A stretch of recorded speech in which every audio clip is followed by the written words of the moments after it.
Hey, good morning. This is Chris Gunn, and once again, this is my channel, Chris Gunn's Bourbon Barrel Creations. So it's Saturday morning, and this is I'm going to kind of give you a rundown of what I'm doing this weekend, or what I'm going to be doing in the near future. So to start off, this was delivered to me from a guy. I met him over at the Crittenden's event. He's a former Army guy, and we kind of hit it off. And so this is his old Dominic barrel, so I'm going to convert this into a cabinet for him. And but primarily today I'm going to finish this up. This is going to be a half barrel cabinet I'm making for a buddy of mine that works out on Fort Benning. I got to put the three shelves in it, and then put the back on it, sand it down, and then that'll allow me this week to get it stained and done by next weekend. And then after I get through with that, I'm gonna start drilling tapping this one, and kind of give you an idea of some of the stuff I got going on. There's you can see here I've got quite a few barrels, man. They're starting to stack up. These four you really can't see, but there's 4 Jack Daniel's barrels here, and I'll kind of pan up and you can see the logo on top of these. Cool thing about these was these are toasted barrels, so this Jack Daniel's just released the Heritage Toasted, and everybody was losing their mind trying to get their hands on it, and I'm starting to see it all over the place now. But here's some barrel wood. I'm probably going to use this to make I believe I'll probably make some crosses out of this. But and then you come over here. When my buddy brought the old Dominic barrel, he also brought these 2 barrels. This is Cajun cut. Now I believe, and I might be wrong, that this was a wine barrel, and you can kind of see the lip difference here. Usually your bourbon barrels are going to have a wider lip on top, and this one's more just it just kind of goes down.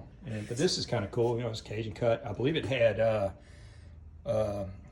strawberry wine in it at some point. And then they might have possibly put bourbon in it later, or something or another. I'm not sure what they did. They're over there in Louisiana. I've had some of their stuff. It's not bad. It's just I think some of it's young, but I believe as it ages, I think it'll get better and better. And then of course my boy Matt Crittenden's barrel here. Now this one. This gentleman that I'm doing these barrels for, he does a lot of charity work, and I believe, if I'm reading this right, this particular barrel was picked for Parkinson's awareness. I know that one of these 2 barrels, and we haven't made a decision yet, I got to talk to him on the phone. One of these 2 barrels is going to be a cabinet for him.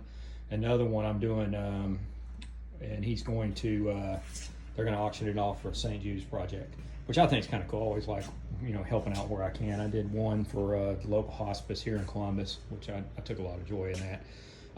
So right here I've got the 2 Jack Daniel's barrel heads off the half barrel cabinet I'm doing.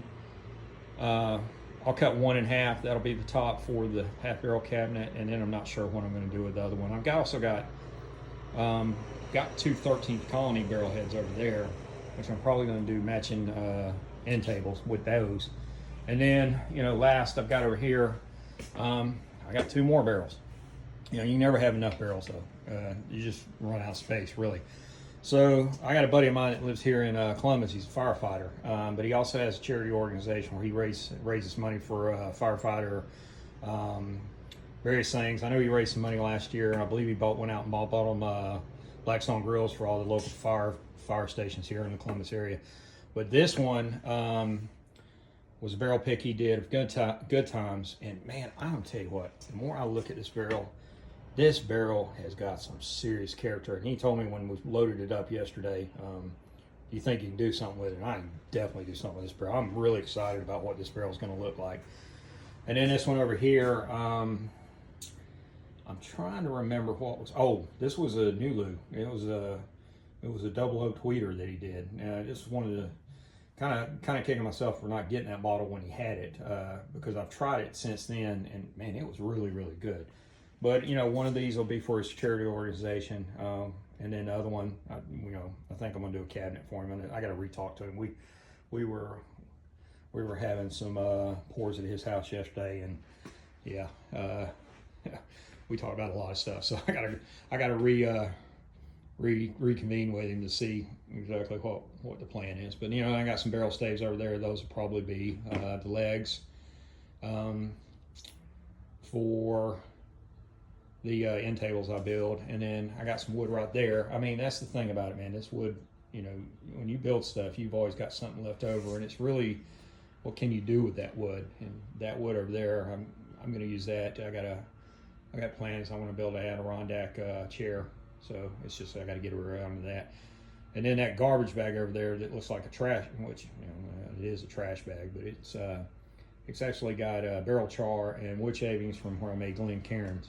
I'm gonna take that. We're doing my friend Sean from Echoes and Eternity Bourbon. He's got he's doing a bottle share tomorrow in the Columbus area, and so you know I'm gonna take that there, and I'm just gonna let everybody, if they want it, they can have it. It's, you know, the barrel char, you can throw it in the smoker when you cook like brisket or some other meats, but especially brisket. Man, it makes brisket taste so well.